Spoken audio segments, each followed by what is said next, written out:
Hello everyone. My name is Anissa. I am a student of international relations, and today I wanted to talk about Mancur Olson and his book called The Logic of Collective Action. But before explaining the book, let's briefly go through the biography of Mancur Olson.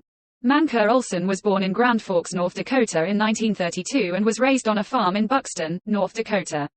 He earned his BS degree at North Dakota State University in 1954 and a PhD in economics from Harvard University in 1963. While in the U.S. Air Force, he lectured in economics at the U.S. Air Force Academy and then became an assistant professor at Princeton University in 1963.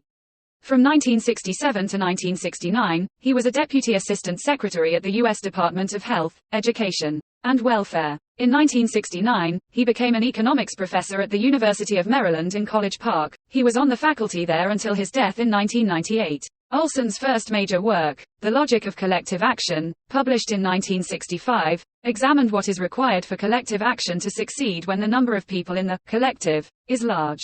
Collective action, he noted, is subject to the free rider problem. Many of the people who would gain from the collective action would get the benefits even if they didn't bear any of the costs. His argument was not that collective action would fail. Rather, it was that those who organize such action need to find some way of giving incentives for people to join in paying for the collective action. Olson called this the byproduct theory. An organized group would sell something to members and use any above normal profits to lobby. Lobbying is thus a byproduct of the good or service being sold. A theory of groups and organizations. The purpose of organizations. One purpose that is nonetheless characteristic of most organizations, and surely of practically all organizations with an important economic aspect, is the furtherance of the interests of their members. But organizations often perish if they do nothing to further the interests of their members.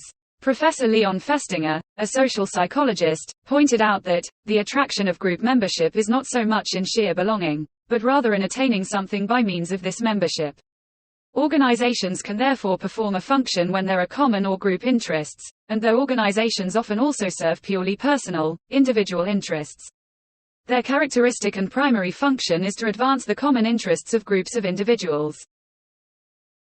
Olson lays out his general theory in Chapter 1, where he discusses individual rationality, selective incentives, and so on. Three kinds of groups: privileged groups. Members of this group would gain more from a public good than it would cost them to provide it unilaterally. Latent groups.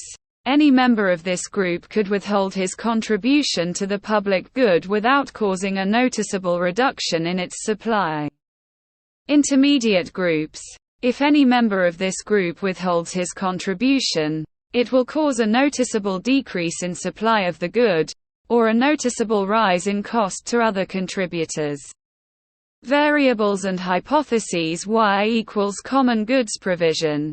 X equals group size. As group size increases, provision of the common good becomes less optimal. You can only have optimal provision of the common good if the marginal costs are shared in exactly the same proportion as the additional benefits. 30. If there is a privileged group, the good will always be provided. If there is an intermediate group, the good might be provided. If there is only a latent group, the good won't be provided without coercion or selective incentives. Small stakeholders will tend to exploit big stakeholders. Why large groups have problems? Large groups have problems providing common goods for three reasons. Each group member has a lower share of the benefits, so it's less likely that anybody's benefits of helping provide the good exceed the costs, and organizational costs rise with group size. Mancur Olson also discusses the dynamics of small groups versus large groups. He suggests that in small groups, individuals are more likely to overcome the free rider problem because it's easier to monitor and enforce participation. Additionally, small groups often have a stronger sense of community and shared goals, making cooperation more feasible. However, even in small groups, Olson acknowledges the potential for individual incentives to undermine collective action. There are two kinds of common goods: exclusive and inclusive. With exclusive common goods, the supply is limited. Think of a cartel. Each firm wants to increase output, to increase its profits. But if all firms do this, the profits disappear as the price falls. The supply of profits is limited, so it is an exclusive good. With inclusive goods, however, supply is not limited. Whether more members are welcome depends on whether the good is exclusive or inclusive.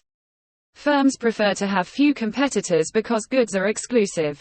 Unions prefer to maximize membership because its goods are inclusive, and having more members spreads the costs around more. Thanks for watching. I hope you'll like this video.